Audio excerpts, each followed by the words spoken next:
안녕하세요, 바디워커 이서민입니다. 오늘 영상은 크리크리라는 선생님께서 질문을 해주셨는데 우측 경합골 가동성이 안 나오고 어떤 경합골에 문제점이 있는 부분에 대해서 질문을 해주셨어요. 그래서 경합골 이상 증후군이나 뭐 혹은 경합골에 이상이 있을 때 나타날 수 있는 그런 부분에 대해서 좀 설명을 드려볼까 합니다. 그래서 먼저 제가 설명을 드릴 부분은 견갑에 대한 운동 장애가 있을 때 여러 가지 증상들이 있는데 그런 증상들만 모아서 나타내는 증후군이 하나 있습니다. SICK 신드롬이라고 하는데 이 S가 뭐냐? 첫 번째 이 S는 스카플라의 위치적인 변화, 견갑골의 위치적인 변화를 얘기하고 있고요. 자, 두 번째로 인포리어 메디얼 볼더 스카플라 프로미넌스라고 얘기를 합니다. 이 같은 경우는 이제 스카플라의 아래쪽 그리고 안쪽에 부분이 이렇게 뒤로 등 뒤로 돌출된다. 그런 형태를 말씀드리고 있고요. 자, 그 다음에 세 번째 C죠. C는 코라코이드 오해돌기에 대한 불편함이 증가된 것과 그 다음에 위치적인 변화. 그리고 마지막으로 K 같은 경우는 디스카이네시스 오브 스카플라 무브먼트라고 해서 스카플라의 움직임적인 병변 장애라고 얘기를 하죠. 그래서 여러 가지의 증상들이 이제 자주 발생하는 여러 가지의 증상들이 합쳐져서 나타나는 증후군이기 때문에 이 부분도 꼭 참고해 보시면 좋으실 것 같고요. 그 다음에 제일 중요한 부분은 기본적으로 노멀 포지션, 스카플라의 정상 위치라고 하면 삼각, 슈페리어 앵글이죠. 이 삼각이 T2, 소라식의 그 척추의 T2부터 시작해서 하각, 스카플라의 하각 부분 있죠. 인포리어 앵글. 이쪽은 T7에 위치해 있고요. 스카플라 메디얼 볼더 안쪽과 척추 사이의 거리가 한 3인치, 센치로 얘기하면 한 7.5cm, 7cm에서 7.5cm 정도 되실 것 같네요. 그래서 이 정도가 정상 위치인데 여기서 확연히 이 스카플라 신드롬에 대한 확연한 변이는 우선 스카플라가 디프레션 되어 있고요. 그 다음에 내측연 쪽 아래쪽이 등 뒤로 돌출되어 있고 그 다음에 앞쪽으로 이렇게 프로트랙션 되어 있는 형태가 가장 큰 특이점이라고 볼 수 있습니다. 그래서 이런 식 신드롬 같은 경우는 운동선수에게 많이 나타나는 경우도 있고요. 그 다음에 슬랩이라는 어깨 쪽 병변이 있어요. 그리고 슬랩과 데드암이라는 병변이 있는데 이 두 개의 정구 증상으로 나타날 수 있습니다. 그래서 이런 여러 가지 정구 증상들로 인해서 스카플라의 변이로 인해서 이런 증상들이 나타날 수 있다. 혹은 더 큰 손상으로 나타날 수 있다. 이렇게 아시면 되실 것 같습니다. 자, 다음 증상으로는 어깨 쪽에서 많이들 발생하고 있는 동결견, 프로즌 숄더라고 얘기를 하고 있고요. 이걸 다른 말로 얘기를 하면은 50견이라고도 얘기를 합니다.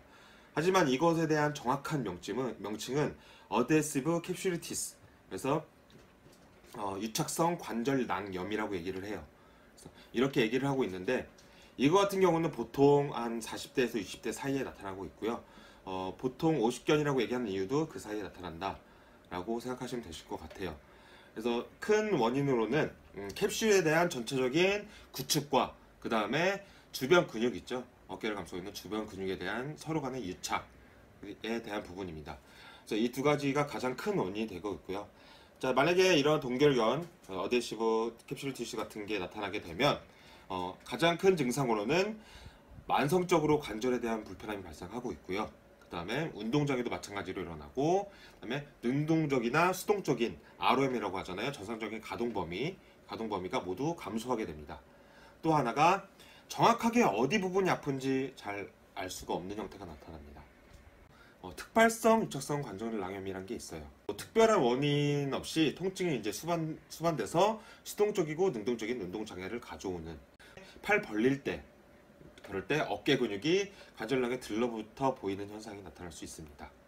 그래서 막 초기에는 이걸 어떻게 해줄 수 있는 방법이 크게 많지는 않다고 알고 있어요. 저도 이 50견의 단계, 프로즌 숄더의 단계는 크게 세 가지로 알 수 있는데, 첫 번째 프리징 단계 같은 경우는 이제 불편함이 점점 증가하는 시기, 그리고 ROM 정상적인 가동 범위가 점점 줄어드는 시기예요. 그래서 이 시기 같은 경우는 보통 한 6주에서 혹은 길면 24주까지 가는 경우도 있고요. 이때는 모든 동작이 좀 많이 제한되시고 불편함이 많이 커지신 상태가 되실 겁니다. 그리고 두 번째 단계로는 프로즌 단계. 이때는 서서히 조금씩 불편함을 좀 감소하세요. 하지만 여전히 어깨에 대한 경직은 존재하고 계시고요. 그래서 이 단계 동안에는 약간 활동적인 스포츠나 혹은 활동적인 움직임은 좀 제한되신다고 보시면 되세요. 그리고 마지막으로 세 번째 단계는 소잉 단계인데 이때는 해동 단계라고 보시면 됩니다. 이 해동 단계 같은 경우는 이제 점차적으로 점점 좋아지는 시기라고 말씀하실 수 있는데, 하지만 전부 다 움직임이 완벽하게 나오진 않으시는 단계고요. 정상적인 근력이나 그리고 정상적인 동작, 완벽하게 그런 동작으로 가시려면 최소한 6주에서 못해도 2년까지는 걸리신다고 보시면 됩니다. 그래서 이런 동결건 같은 경우에는 당뇨를 가지고 있는 환자한테 조금 더 자주 발생할 수 있고요. 그리고 이런 불편한 부분이 좀 더 오래 지속될 수 있습니다. 또 하나가 부상이나 혹은 수술로서 여기 어깨 쪽에 뭐 이런 여러 가지 캐스트를 했을 경우 장시간 움직이지 않게 되겠죠. 그럴 경우에는 이제 동결의 원인이 될 수 있어서 초기에 수술하시고 나서는 어깨에 대한 움직임을 많이 주시는 게 도움이 되실 것 같네요. 아까도 말씀드렸다시피 이제 스카폴라 말포지션, 식 신드롬 같은, 그리고 마지막에 말씀드린 이런 동결근 같은 경우는요, 어깨나 날개뼈에 대한 모든 불편함을 다 설명을 드릴 수는 없지만 이 정도 알고 계시면 접근하기 쉬울 수 있을 것 같습니다. 제가 준비한 영상은 여기까지고요. 다음에는 좀 더 유익한 영상으로 찾아뵙겠습니다. 감사합니다. 바디워커 이성민이었습니다.